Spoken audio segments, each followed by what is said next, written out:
Welcome to the Real News Network. I'm Paul Jay in Baltimore, and welcome to the first episode of a new series, which is The Wilkerson Report with Larry Wilkerson, and he now joins us. Thanks very much for joining us, Larry. Thanks for having me, Paul. Colonel Lawrence Wilkerson was the former Chief of Staff to U.S. Secretary of State Colin Powell, and just in case you didn't know that, but I think most of our viewers must know that, he's now an adjunct professor of government at the College of William and Mary, and that's where he joins us from. So, what do you got for us this week? Paul, I had the good fortune, I think, to meet in the last several weeks with the Iranian UN ambassador, Mohammad Karzai, with their foreign minister, Ali Akbar Salehi, and that was day before yesterday. And then about a week ago, I met at the Warwick Hotel in New York City with President Ahmadinejad. These were meetings in a group of several people, 18, 19 people. And what I gleaned from that was very disappointing. I hope I'm wrong, but I think we are, much the way we did in 2002, 2003, we're wandering towards another war in Western Asia. And this one, as General Anthony Zinni, former Central Command commander, characterized it, if you liked Iraq, you'll love Iran. And why do you think that? What came out of these meetings that led you to think this has a bit of an air of inevitability about it? It just reinforced for me, this time from the Iranian side, that on both sides of the strait, as it were, the United States and Iran, the foreign policy since about 1979, one could even go back to the overthrow of Mossadegh in '53, has been delusional. That's the best description I can come up with, delusional, on both sides. That we are in such a mode in this country, for example, that there is no political space, largely because of Israel, but other reasons too. We can't even let diplomacy succeed.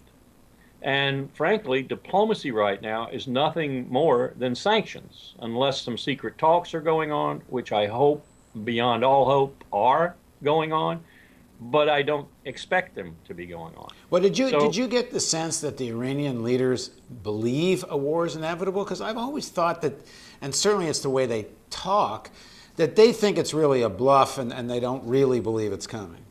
It's more complex than that, Paul, I think. There are Iranian leaders who do not want war and would like to see negotiations succeed, but on their basis, which is essentially, we've got to see some sanctions relief before we give you a deal that we won't enrich above 5% and so forth. There are elements, though, in all three places, in Washington, in Tel Aviv, and in Tehran, that want war. No question about it. The elements in Tehran want war because they see it as solidifying their hold, their revolutionary hold on the government for at least another decade or two, something that's looking a little precarious at the moment. They see it as a way to get international opinion to shift to them, and they're probably right there. Once bombs start falling, people start falling off as our friends and allies when innocent civilians are killed and so forth. So there are people in Iran who want war. There are people in Washington who want war. I recognize them. They're the John Boltons and others of the world that I had to deal with in 2001, 2, and 3 with regard to Iraq.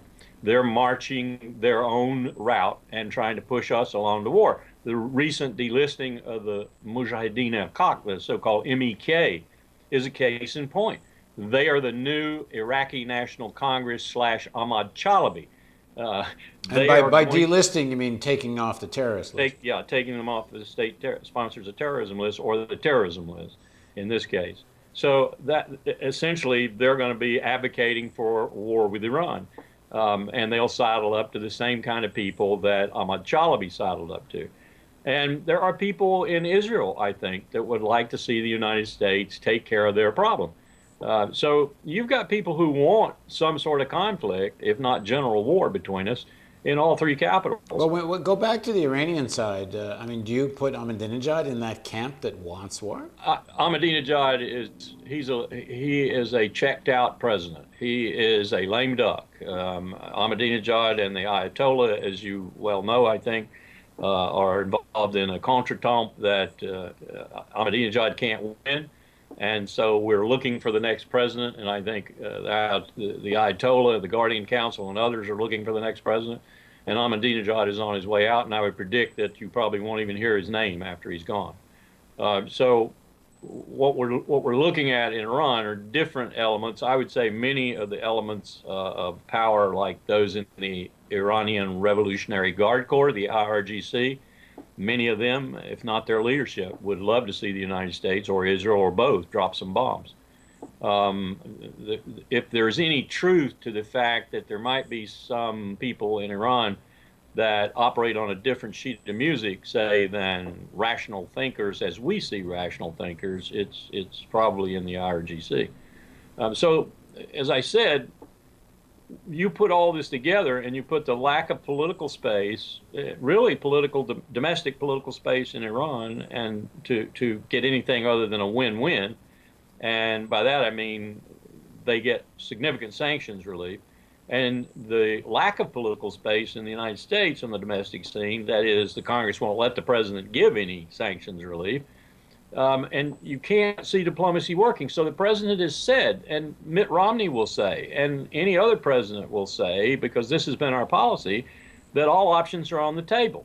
Well, Mitt Romney and Barack Obama are not very far apart on this. They want diplomacy to work, but I don't see how diplomacy as sanctions, which is all it is right now, can work. So what do? You either back down when all the other options have failed, or you carry out your threat, which is if all other options fail, the military option is used.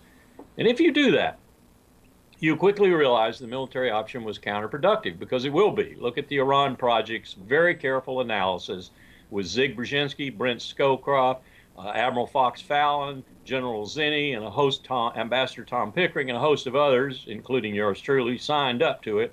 And you will see what the prospects are. What it is we're going to have to invade Iran. We're going to have to occupy Iran for at least a decade, spend $2 to $3 trillion, put 500,000 infantrymen and others into Iran. And even then, as Afghanistan and Iraq are so proof of today, we won't have any guarantee of success. But that's going to, at a minimum, what it will take to have regime change and thus reasonable assurance while the occupation is in place that no nuclear weapon is developed. But in recent days, even Netanyahu seems to have backed off that, and that the idea now is increase the severity of the sanctions. Well, a deal's there. A deal is there just as sure as I'm speaking to you right now. They will do only 5%. Anything over that, they will get from outside sources as long as it's reasonably available and reasonably priced. So we're talking about uranium enrichment. Uranium for medical use and so forth and so on, for their reactor. They will only enrich to 5%, and they will allow the IAEA to do what it has to do to ensure that they don't, and to give the international community assurances that they don't. But they're not going to do it unless we show our good faith by giving them some significant sanctions relief. That becomes doubly difficult because most of the sanctions by the Europeans originally were on human rights, and I frankly don't believe those should be lifted. But as you know, the Europeans have come in on the oil embargo and other more draconian aspects of the sanctions, and we're there big time, from the bank to oil to whatever.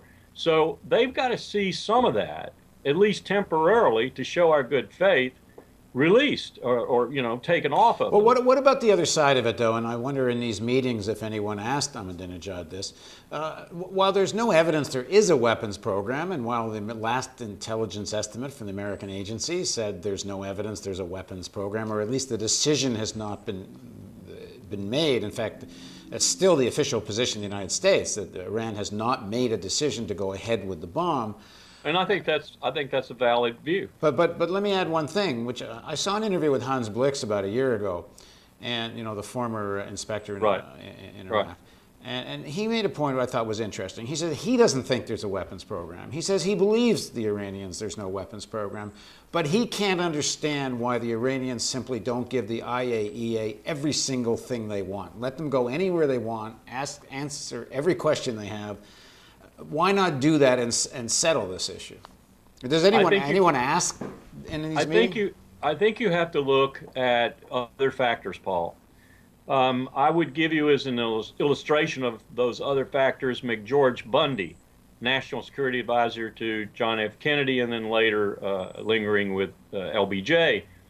And in his biographical interview that has now been turned into a book by his authorized biographer, he died before the official biography could come out. You are stunned if you're a soldier like me who fought in Vietnam and saw some of his buddies killed.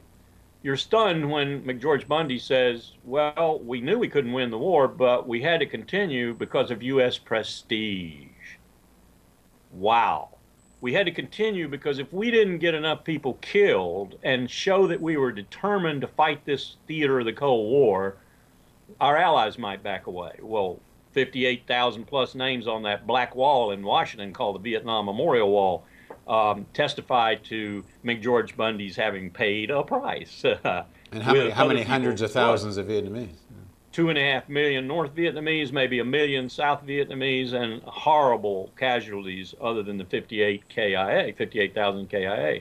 So this has got something to do with the Iranian position too. It's prestige. It's our revolution. It's our country. It's our people. And you're telling us what we should do with it. Same thing with Saddam Hussein. Why wouldn't Saddam Hussein come forward and tell everybody, I mean, stand there abjectly and say to the UN inspectors, I have nothing, I will go with you everywhere. If we have to walk over every square foot of Iraq, I'll show you. Well, it was prestige, and it was also the fact he didn't want the Iranians to know he was weaponless when it came to WMD. After all, he fought an 8-year war with them. So you have to look at a much wider array of very complex issues in order to understand why someone's taking the negotiating position they're taking. We call it empathy.